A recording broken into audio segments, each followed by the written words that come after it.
everyone, do you ever feel overwhelmed by the idea of starting a new project because you don't know where to start? Maybe you want to try out a new hobby and make something, or plan a baby shower, or start some other type of project. In this video series, I will be breaking down how to use your planner for project planning into simple, easy to follow steps. As we walk through the process from start to finish of turning something that is just an idea into a completed project.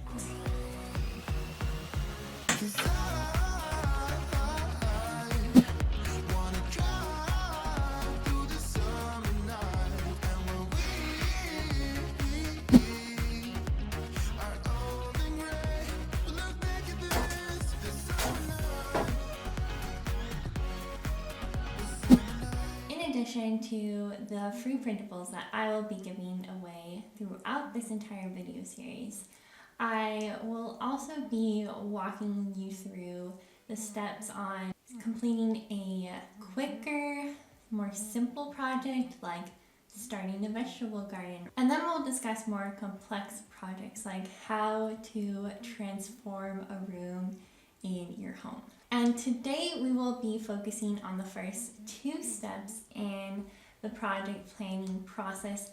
This is kind of the prep work that you need to put in before we even get to the planning part. Step one is to define your project goals and needs. Before you even start your project, I think it's very important to define what the purpose of your project is and what you want to gain functionally, aesthetically, or creatively through the completion of your project. One of the free printables that I'm giving away with this video are these project goal sheets, which I have linked in the description below if you would like to access them. And I created two versions. One is a simpler, more generic version for easier projects, and the second one is specific for transforming a room in your home. There are some more questions that you need to answer before you start a more complex project like that. And these inserts are meant to encourage thought about what direction you want your project to go in. If you want to start a small vegetable garden, you may answer the questions as follows. What is the goal of this project? Maybe you want to enjoy the taste of fresh vegetables and avoid pesticides. What is the current issue that you are trying to solve? Maybe the problem is that produce is expensive, so growing your own vegetables would cut down on costs. What are your functional needs and how will this project help you to meet them? Maybe one of your functional needs is to be encouraged to eat more vegetables, and this garden will help you to do that. And maybe the functional needs of your garden are to be well fertilized, to be planted into well-draining soil, to have plenty of water and sunlight, and to have some sort of plan in place for managing pests. What are your aesthetic needs and how will this project help you to meet them? Maybe you don't want your garden to look messy, so you're going to need to plan out where you're going to plant each plant ahead of time so that it's well organized. To whom or where can you go for inspiration or to acquire knowledge about this project? Maybe for inspiration you can go on YouTube and search for videos of people walking through their garden. You can read blog posts, you can look at photos of people's gardens. And for specific knowledge, maybe you can read blog posts about tips for growing a garden. Will this project require a budget? Yes. If yes, what is the maximum amount that you want to spend? So for this example, I said $200 is the maximum amount, but maybe you want your actual goal to be closer to $150. Who can you ask or what resources can you use to estimate the potential costs? So you can look at seed websites like burpee.com or check on Lowe's.com for how much tools or soil costs. And then for the more complex project, I'm going to use my hallway makeover as an example. These questions are a little bit more specific for a room makeover in your house. Why do you need or want to complete this project? I want to complete this project because it stresses me out because of the lack of functionality of the cabinets, and the hallway itself is outdated. And I'm also hoping, because this is the main storage area of the house, that we will be able to find a solution in order to optimize our storage system to really get the most out of that space. What are the specific problems you're trying to solve or needs you are trying to address? I can't reach items on the top shelf because I need a step stool. It's also hard to access items at the very back of the cabinet, and I would like to use the cabinets to store linens because it's in a very central location in the house. But at the moment, because of the previous owners who stored cat litter in there, it still smells like cat litter, and I don't want our linens to smell like cat litter. It also bothers me that the hardware is very old, so the cabinets are kind of falling apart. The lights in the hallway are too dim, and it's very dark and difficult to see into the cabinets. And the carpet's gotta go. It's very old and there are bleach stains on it. What is the purpose of this room, and how do you currently spend time in it? This is a walkway that provides access to the other rooms in our house, and it's also a storage location. What has to stay?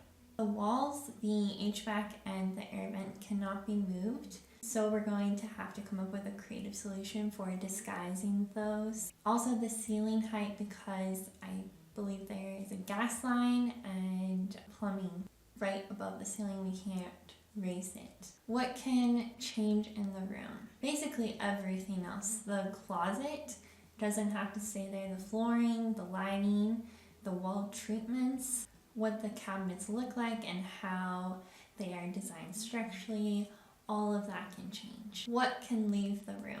I could remove the cabinets, but I don't want to do that because I do need the storage. I don't have to continue to store what I'm currently storing there. So for example, I can move things like the Ziploc bags or the trash bags into the garage. I can move the straws over into the coffee bar that we have in our dining room. How do you want the space to feel? I want the room to feel very light and airy. What do you need functionally from the space? I want the storage to be easily accessed, but I also want it to look very clean and organized so that I'm not stressed out when I open the cabinet.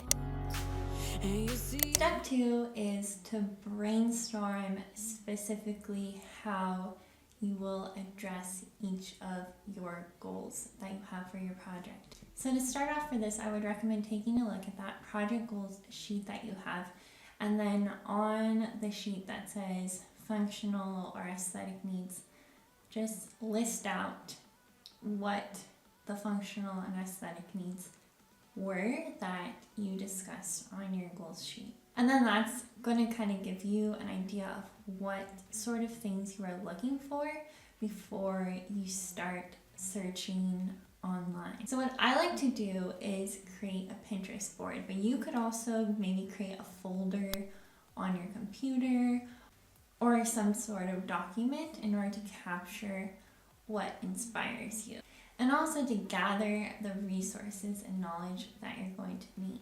One of the important things to keep in mind when you are either pinning things from Pinterest or gathering just resources in general is not to edit yourself, because this stage you don't know what the end product is going to be. So you don't want to limit yourself. You don't want to limit the possibilities and limit the direction that it's going to go in. Pin everything that inspires you. And if necessary, maybe later on you can go in and kind of whittle it down, but don't worry about that during this step. So if you wanted to start a vegetable garden, you could pin photos of vegetable gardens or videos of someone giving a tour of their garden. You can pin articles and blog posts with important advice on best practices when it comes to growing vegetables. And you can organize your pins based on the specific needs that you came up with.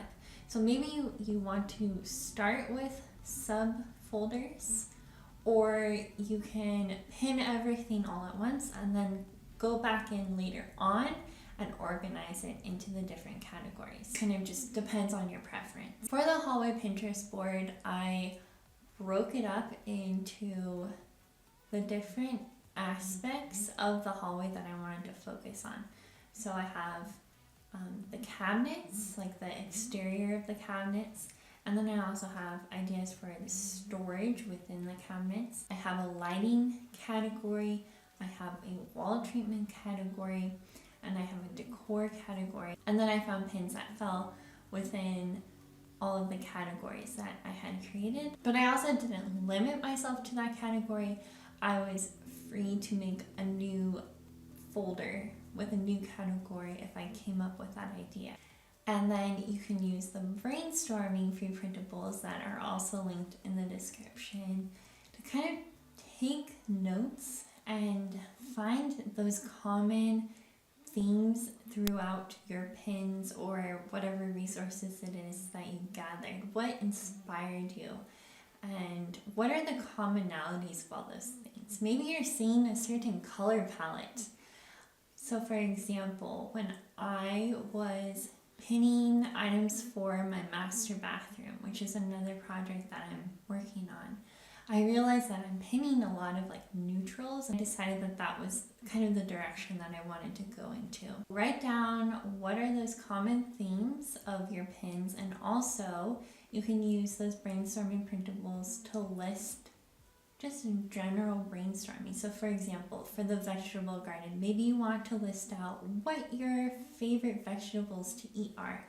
And that can kind of help spur you on and point you in a certain direction for your research. When I'm designing a room, I like to have either 1 or 2 inspiration photos or an object that I'm working off of. So for the entryway, I found this one photo that I just loved, and we kind of designed around that. For the hallway though, I found this wallpaper that I just fell in love with, and that is where the color palette came from, and also just the design overall. Some other things that I noticed in my pins were I really enjoyed natural elements. I liked gold hardware and white cabinets, so that kind of pointed me in a certain direction.